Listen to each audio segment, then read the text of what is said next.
Cobalt, 27. Iron, 26. Nickel, 28. These three elements are at the peak of what they call a binding energy curve graph plot. Anything above this takes energy to fuse them together. They say that stars won't do that. That's when they'll start to stop fusing and let gravity take over, and then the gravity will crush them enough that they'll supernova, is the modern theory of that. But what happens actually is that the atmosphere of these stars, if there's neutrons available, we'll start adding to the nucleus and make elements beyond that. So the supernova theory holds for a general accounting of the averages of these masses, okay?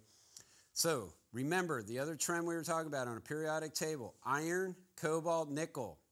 These elements are the highest that stars will make by liberating energy freely, let's call it. So as we look through, we're going to get back to our 100% isotopes, as we called it. Well, I guess we'll go up here because this is getting kind of silly. We're going to back it up, actually, and take a broader view. That's why this isn't working right.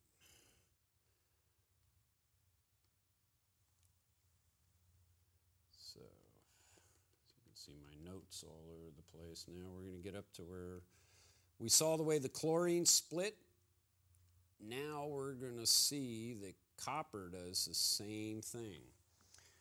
As we come up the side here, scandium, 100% of the isotopes that you find of scandium, 21 protons, 24 neutrons, total mass of 45.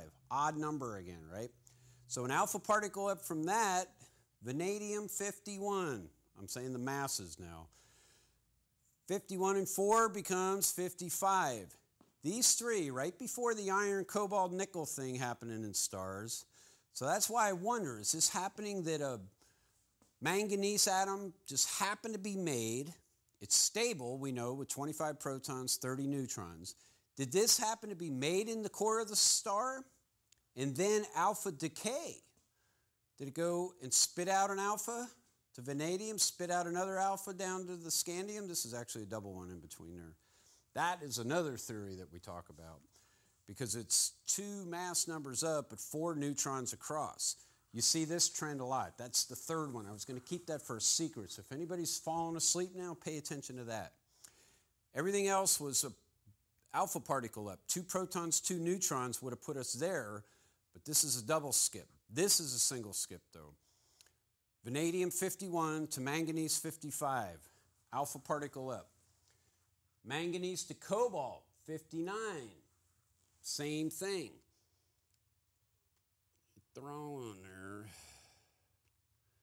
From cobalt, the copper ends up splitting like the chlorine did before.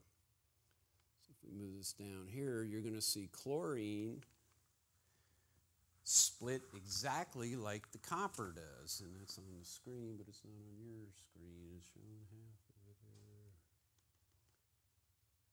Move. So again, these same abundances you'll see. 34's even, has a copper and a zinc above it, stable copper, zinc above it. So when you look at the big picture of this, you go through. These are all messed up. See, I know the tape's running out, so I feel like I'm wasting my time. What, I've been wasting your time too? We'll zoom out even more to show, because this is reaching the end here. As you look at the chart, you see the trends coming across. 2 ups across are stable, then all of a sudden an up. Across, there's lots of isotopes there. Good little trivia question is, what element has the most isotopes? It's a good little exercise. Teachers, if you're looking for something to give the students to do, search the chart of the nuclides and find which element has the most naturally occurring isotopes. I'll tell you, it's tin. But But here, when we look at this table, we notice there's a lot of krypton isotopes. Krypton's a noble gas also. So chemically, krypton is stable, but nuclearly, krypton is stable. Again, we see here these trends going up and down. Okay, there's no elements in between there. And these are even and odd number combinations coming in there. So something different comes into play. It's almost like the 40 neutrons gives it more stability than the 34, 35, 36 protons in there. And then again, when you come across, you'll see that arsenic, As, 100% of the isotopes that you find are 33 protons, 42 neutrons. Exactly an alpha particle up from that. Bromine does the split just like chlorine. Those two are in the same table of the elements column, okay? This is a trend I start seeing. So there's other splits up here. If I could just have the hand and the magnifying glass, this would work perfect. Magic number comes up through yttrium here. For some reason 50 is a magic number. 50 neutrons gives us a lot of ones stable there. Molybdenum has a lot of isotopes. See that? The most abundant is going to be the biggest. Technetium, which kind of is one of those ones they make questions out of. RH, 100% isotope. Up from that, silver splits. 2 isotopes of silver. Now, silver has a +1 oxidation state. Above silver was copper. Copper had the split like the original chlorine. And notice again that here our stability is going up and down with 60 neutrons, 62 neutrons. Nothing in between there. Cadmium has a lot of isotopes. The biggest one being right in the middle there, 64 or 66 neutrons. And again, when you go up, see the way there's these trends here. As I was saying, the element with the most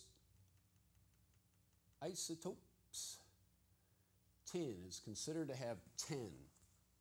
1, 2, 3, 4, 5, 6, 7, 8, 9, 10. I did it right.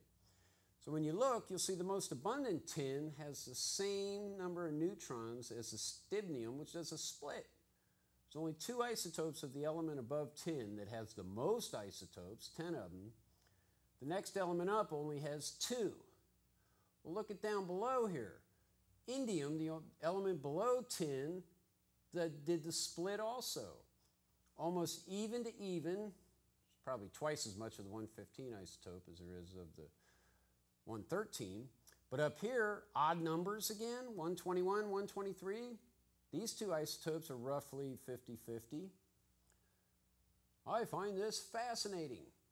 Now, if you look at the elements across here also, if you could look at the whole chart in one piece, we see a lot of xenon, the next noble gas above krypton. Lots of isotopes, 1, 2, 3, 4, 5, 6, 7, 8, 9. Here's a good trivia question. What element next to tin has the most isotopes found in nature? Well, it's a noble gas, and it's xenon. Now, barium. See, barium has these 5 right in a row, almost even in abundances. 82, 81, 80, 79. It doesn't matter the odd even number of the neutrons. At that thing, for some reason, with 56 protons, it's stable. But now, we'll use our hand here, this thing's almost doing a big giant ladder effect. You see this? So I want you to go and look for yourself and just find interesting little trends here. All the way across the bottom, all the way up, all the way across, roughly, but there's a lot of isotopes in there. 1 isotope of that, again, coming through here, a couple of these are radioactive. Naturally occurring radioactive. I hear a lot of people that like to look at the